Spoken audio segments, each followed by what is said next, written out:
आप सभी का स्वागत है मेरे YouTube क्लासेस पे। आज हम लोग टाइम एंड डिस्टेंस के कुछ इंपॉर्टेंट क्वेश्चन कम समय में सॉल्व करना सीखेंगे। तो चलिए हम अपने इस क्लास को स्टार्ट करते हैं। लेकिन स्टार्ट करने से पहले आपने अगर मेरे चैनल को सब्सक्राइब नहीं किया है तो एक बार सब्सक्राइब जरूर कर ले। और ये क्वेश्चन इंपॉर्टेंट है for SSC CGL exam, CDS और भी मैथ से रिलेटेड कॉम्पिटिटिव एग्जाम्स के लिए। देखिए आपके स्क्रीन पे क्वेश्चन होगा, it takes 11 hours for a 600 km journey. यानी 600 km जर्नी कंप्लीट करने के लिए आपको 11 घंटे लगते हैं। If 120 km is done by 10, अगर 120 km आप ट्रेन से जाते हो और रेस्ट बाय कार, ठीक है, यानी 11 घंटे लगते हैं 600 km जर्नी कंप्लीट करने के लिए। सबसे पहले आप 120 km ट्रेन से जा रहे हो और बाकी कार से। अब ये बोल रहा है कि इट टेक्स 40 मिनट्स मोर, आपको 40 मिनट ज्यादा लगेंगे अगर आप 200 km कवर करते हो ट्रेन से और बाकी कवर करते हो कार से, ठीक है। यानी आप 200 km अब ट्रेन से जाने लगे और बाकी कार से, तो आपको 40 मिनट अब ज्यादा लगेंगे। तो what is the ratio of speed of the car to that of a train? यानी स्पीड क्या है कार का और ट्रेन का, और उनके बीच में रेशियो बताइए। देखिए क्वेश्चन में कह रहे हैं कि डिस्टेंस आपको 600 km जाना है। आपके पास दो बात है, मैं ट्रेन से जा रहा हूँ और कार से जा रहा हूँ। तो ट्रेन से अगर आप 120 km जा रहे हो, ठीक है, 120 km ट्रेन से, तो बाकी आप रेस्ट कार से जाओगे, ठीक है। तो आपको टाइम 11 आवर्स लगेगा। लेकिन अगले स्टेप में ये बोल रहा है कि अगर आपने ट्रेन से जाने वाली दूरी बढ़ा दी, यानी 80 km आपने बढ़ा दिया, यानी 200 km आप ट्रेन से जाने लगे और बाकी रेस्ट कार से, तो टाइम आपका कितना बढ़ेगा? 40 मिनट्स टाइम्स आपको ज्यादा लगते हैं पहुंचने में वहां पे, ठीक है, 40 मिनट्स मोर लगता है। तो हम इसको अलजेब्रा के हेल्प से सॉल्व कर सकते हैं, ठीक है। 120 ट्रेन का स्पीड x मान सकते हैं, इसका स्पीड y मान सकते हैं, ठीक है।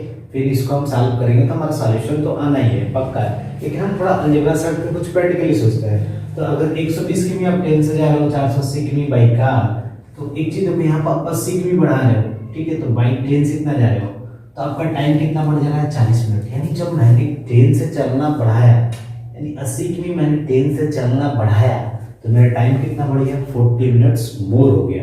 तो अगर मैं आपसे बोलूं कि जो ये 120 km है ट्रेन से मैं जा रहा हूँ, मैं पूरा जो किमी है, जो पूरी जर्नी है, मैं अगर 480 km और बढ़ा देता, ठीक है, 120 में 480 km, फिर बाई ट्रेन से मैं चलना चालू कर देता, ठीक है। 120 km तो मैं ट्रेन से चला, तो मैंने बोला अब चलो मैं पूरा 480 km जो कार से चल रहा था पूरा ट्रेन से चल देता हूँ, तो कितना टाइम बढ़ जाएगा आप सोचो। तो आप देख रहे हो कि 80 km जैसे ही मैं ट्रेन से चलना बढ़ाया तो मेरा टाइम कितना बढ़ गया? 40 मिनट्स। तो आप यहाँ पे देख सकते हो 80 km चलने में मुझे 40 मिनट्स बढ़ गया, तो 1 मिनट में मैं कितना? 2 km, ठीक है। तो मैंने बोला 480 km आप बाई ट्रेन से बढ़ा दो, ठीक है। तो आप बढ़ाओगे तो क्या होगा? 1 मिनट में 2 km, तो आपको टोटल टाइम्स अब कितने बढ़ जाएंगे? 240 मिनट्स, दैट मीन्स 4 आवर्स। तो कहने का मतलब ये है कि अगर आप पूरी जर्नी ट्रेन से चालू कर दो चलना, तो पहले तो आप 80 km बढ़ा रहे थे तो आपको 40 मिनट ज्यादा लगा था। मैंने बोला कि 120 में आप 480 km और ऐड कर दो, जो इधर की जर्नी पूरी आप इधर से ले लो, ठीक है। तो 480 km बाई ट्रेन से करोगे तो आपने देखा कि 80 km चलने में मुझे 40 मिनट मोर लगा था, 1 मिनट में मैं 2 km जा रहा था, तो टोटल मेरा टाइम कितना लग जाएगा? 240 मिनट। अगर मुझे 480 km फिर ट्रेन से जाना है, ये मोर टाइम होगा, मोर मतलब बढ़ जाएगा। तो कहने का मतलब 4 घंटा जोड़ देंगे इसमें, इस वाले टाइम में, क्योंकि 11 आवर्स में ये इतनी जर्नी हो रही थी, ठीक है। तो कहने का मतलब आपको टोटल टाइम्स कितने लग जाएंगे ट्रेन से जाने में? टोटल टाइम्स ट्रेन से जाने में 15 आवर्स, ठीक है। तो 15 आवर में आप कितना जाओगे? 600 km। तो स्पीड कितना हो जाएगा? Distance upon time, that is 40 km per hour, ठीक है। ये आपका स्पीड हो गई। अब अगले बार आपसे क्या बोल रहा है कि आप रेशियो बता दो। किसका रेशियो बता दो? स्पीड ऑफ ट्रेन और स्पीड ऑफ कार, या जो भी हो, स्पीड ऑफ कार आगे हो, स्पीड ऑफ ट्रेन पीछे, ठीक है, इनका रेशियो बताना था। तो आपने इतना देखा, तो ये शुरू में 11 आवर्स में क्या जा रहा था? 120 km बाई ट्रेन और 480 km बाई कार। तो 120 km ट्रेन, तो ट्रेन का स्पीड 40, तो यहाँ पे इन्होंने टाइम कितना दिया हुआ? 3 आवर्स। तो रिमेनिंग टाइम्स 8 और बचेगा, क्योंकि 11 घंटे में इससे और इसके हेल्प से जर्नी कंप्लीट कर रहा था, तो 8 घंटे में कितना गया होगा? इतना, यानी 60 किमी पर आवर किसकी स्पीड होगी, इस कार की होगी, किसकी होगी, कार की। अब से पूछा है स्पीड ऑफ ट्रेन और स्पीड ऑफ कार, या speed of car speed of train, ठीक है। तो 40/60 दैट इज 2/3। आप इसको अलजेब्रा के हेल्प से भी सॉल्व कर सकते हो, ठीक है। प्रैक्टिकली ये सोचने का एक तरीका था कि आप रिड्यूस कर सकते हो चीज़ों को, ठीक है। जैसे मैंने 80 किमी बढ़ाया तो 40 मिनट बढ़ गया, तो मैंने बोल दिया चलो भाई 120 से मैं अब सीधे 480 किमी और जोड़ देता हूँ कि पूरा 10 से ही जर्नी हो जाए, तो 240 मिनट बढ़ जाएंगे, 4 घंटे बढ़ जाएंगे, और बढ़ के किस में जुड़ेंगे, 11/4 = 15 हो जाएंगे, यानी 15 घंटे में सिर्फ 10 से जाएगा, ठीक है। बातें क्लियर।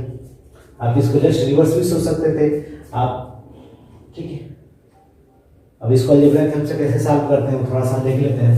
तो अगर मान लो ट्रेन की स्पीड हमने x माना और कार की स्पीड y, यहाँ पे क्या होगा, पहला इक्वेशन 120/। देखिए आपके स्क्रीन पे क्वेश्चन होगा, ए डॉग आफ्टर कवरिंग 5 किमी distance meet a swami who counsel him to go slower. एक स्वामी से मिलते हैं जो कि उनको काउंसिल यानी सलाह देता है कि वो धीरे धीरे जाए। वो आगे बढ़ता है 3/4 ऑफ हिज फॉर्मल स्पीड, जो पहले स्पीड था उसका 3/4 की स्पीड से आगे जाता है और अपने डेस्टिनेशन पर 35 मिनट लेट पहुंचता है, यानी देरी से पहुंचता है। यहाँ पे उसको जाना होता है। अगर वो मीटिंग यानी अपने साधु यानी जो उनके स्वामी थे उनसे वो 6 किमी आगे मिलता डॉग, तो वो अपने डेस्टिनेशन पर सिर्फ 25 मिनट लेट होता। तो अब बताइए वो दूरी क्या है, यानी वो जो डॉग डिस्टेंस चल रहा है ना शुरुआत से अंत तक, वो दूरी क्या है, वो डिस्टेंस क्या है, ठीक है। क्वेश्चन में क्या दिया है कि एक डॉग है, डॉग ए से चलना चालू करता है और बी तक जाता है, ठीक है। तो बीच में उसका स्वामी मिलते हैं 5 किमी चलने के बाद, यानी यहाँ से 5 किमी तक जाता है जहाँ पे स्वामी जी बैठे होते हैं, ठीक है। तो स्वामी जी बोलते हैं कि धीरे चलो, तो स्लोअर चलता है, तो उसका स्पीड क्या होता है, चेंज हो जाता है। पहले स्पीड हमने माना 4 और बाद में क्या हो जाता है 3, क्योंकि उन्होंने बोला है कि स्पीड क्या हो जाता है, स्पीड हो जाता है आपका 3/4 ऑफ फार्मर मतलब ओरिजिनल, ठीक है। तो ओरिजिनल मैंने 4x मान लिया, यहाँ पर 4 रखिएगा तो 3, यानी न्यू स्पीड 3x हो जाएगा, ठीक है। तो बाकी दूरी 3x की स्पीड से जाता है, तो 35 मिनट लेट से पहुंचता है, ठीक है। तो कहने का मतलब क्या होगा, अगर वो अपने ओरिजिनल स्पीड से जाता है, ओरिजिनल स्पीड से वो जर्नी करता है, तो टाइम क्या लगता है, मान लेते हैं टाइम उसको लगता है टी टाइम लगता है। लेकिन जब ये चेंजेस हुआ तो उसको 35 मिनट ज्यादा लगने लगे, ठीक है। बातें क्लियर। यहाँ पर देखो अगर फिर वो 5 किमी जाता है तो फिर बोला है कि अगर उनके साधु जी जो स्वामी जी हैं वो 6 किमी आगे मिलते हैं, 5 किमी यहाँ पर है तो 6 किमी और ले लो, तो 6 किमी बाद यानी यहाँ पे साधु जी मिल रहे हैं स्वामी जी, ठीक है। तो 5 6 11 किमी किस स्पीड से जाएगा, फॉर्मल स्पीड यानी ओरिजिनल स्पीड। तो आप यहाँ पर बोल सकते हो लेट, आप suppose that let original speed, ठीक है। हम ऐसे समझने के लिए अपने आइडिया ले सकते हैं, ये तो ठीक है 4x, तो यहाँ पर न्यू स्पीड क्या हो जाएगा 3x, तो बाकी दूरी 3x की स्पीड से जाएगा, तो वो कितने मिनट लेट पहुंचेगा, 25 मिनट लेट पहुंचेगा, यानी ओरिजिनल टाइम क्या था, टी टाइम था, टी में कितना बढ़ जाएगा 25 मिनट, ठीक है।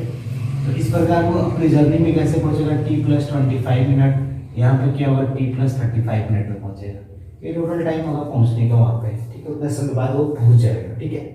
तो हम इस क्वेश्चन को सॉल्व करना है और आपसे पूछा है कि डिस्टेंस क्या है, यानी ए बी की लेंथ क्या है, ए बी की दूरी क्या है, ठीक है।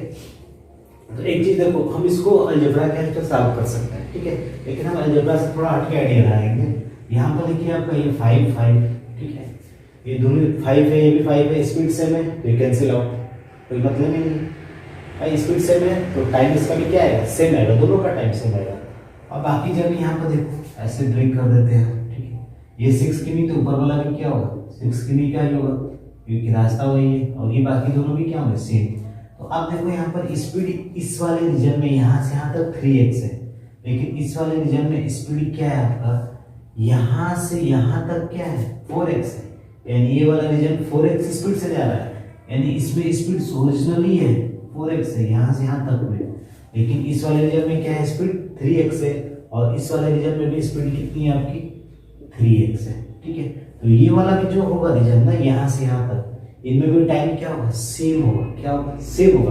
तो बस मेरे क्वेश्चंस में अंतर कहाँ से पैदा होगा, अंतर इस वाले डिस्टेंस से ही मेरे क्वेश्चंस में एराइज होगा। वो कैसे होगा, तो देखो हमें ये तो कैंसिल आउट हो जाएगा क्योंकि दोनों का टाइम सेम, इधर भी क्या होगा टाइम आपका सेम होगा, ये पॉइंट्स अलग हो जाएगा क्योंकि 3x स्पीड वही है और डिस्टेंस भी दोनों का सेम है, यानी ये आउट हो जाएगा, ये दोनों में टाइम सेम हो गया। अब मैं क्या करूँगा, तो देखो सबसे पहले 6 की स्पीड से जा रहा है तो 6 बाई मैंने 3x लिखा, माइनस कर दिया मैंने क्या ये इस वाले को 6 बाई 4x। अब देखो मैंने माइनस क्यों किया, क्योंकि आप समझ रहे हो कि अगर मैं इन सबको जोड़ देता distance by time, distance by time, sorry distance by speed, distance by speed, distance by speed, तो ये टाइम मिलता है मुझे t+35, ठीक है। फिर मैं इनको ऐसे करता distance by speed, distance by speed, तो मुझे टाइम मिलता है t+35। तो मैंने ये बोला कि जब इसका निकल गया इसका निकल गया, इनको जब मैं माइनस करूंगा तो ये तो दोनों सेम है, हट जाएगा, इसीलिए मैंने पहले इसको आउट कर दिया। और ये भी दोनों क्या रहते हैं, सेम है, इसलिए मैंने इसको पहले ही आउट कर दिया। बस अंतर कहाँ से आएगा, यहाँ से अंतर आएगा। तो यहाँ पे क्या हो जाएगा t+35। अभी t लिखने की भी जरूरत नहीं है, आप समझदार हो, t ऐसा आसानी से निकल जाएगा, ठीक है। तो यहाँ पर 10 मिनट्स, तो 10 मिनट को हम बोलते हैं 1/6, ठीक है, क्योंकि यहाँ पर हावर की बात करेंगे सब किमी में डिस्टेंस आएगा। तो फाइनली x की वैल्यू कितनी हो जाएगी आपकी 3, यानी x की वैल्यू कितनी आएगी 3। तो x की वैल्यू मेरी 3 है, तो मेरा स्पीड क्या होगा, ओरिजिनल स्पीड 12 किमी पर आवर, और न्यू स्पीड कितनी होगी 9 किमी पर आवर, ठीक है। यहाँ पे क्लियर। अब आपसे पूछा है डिस्टेंस क्या है, डिस्टेंस आप बता दें, ठीक है। तो हम डिस्टेंस निकालने में थोड़ा आपको समझना पड़ेगा कि डिस्टेंस हम कैसे निकालेंगे, ठीक है। तो देखिए अगर वो अपने ओरिजिनल स्पीड से चलता है, ठीक है, तो ओरिजिनल स्पीड 12 किमी है, अगर वो t टाइम लेगा तो डिस्टेंस क्या होता है d होता है, यानी a भी डिस्टेंस होता है भाई, यही तो होता है a भी डिस्टेंस यहाँ से यहाँ तक, ठीक, t टाइम में। लेकिन हम बोल क्या रहा है कि अगर वो 5 किमी यानी 5 किमी 12 की स्पीड से जा रहा है, और अदर डिस्टेंस, अदर मतलब a भी -5 कितने की स्पीड से जा रहा है 9 की स्पीड से, क्योंकि देखो यहाँ से यहाँ तक 5 किमी वो 12 की स्पीड से जा रहा है, और रेस्ट दूरी 9 किमी। तो हमने बोला a -5/9, तो यहाँ पर टाइम कितना लगता है आपका t+35 का मतलब 7/12, यही टाइम लगता, चेक कर सकते आप t+35, ठीक है।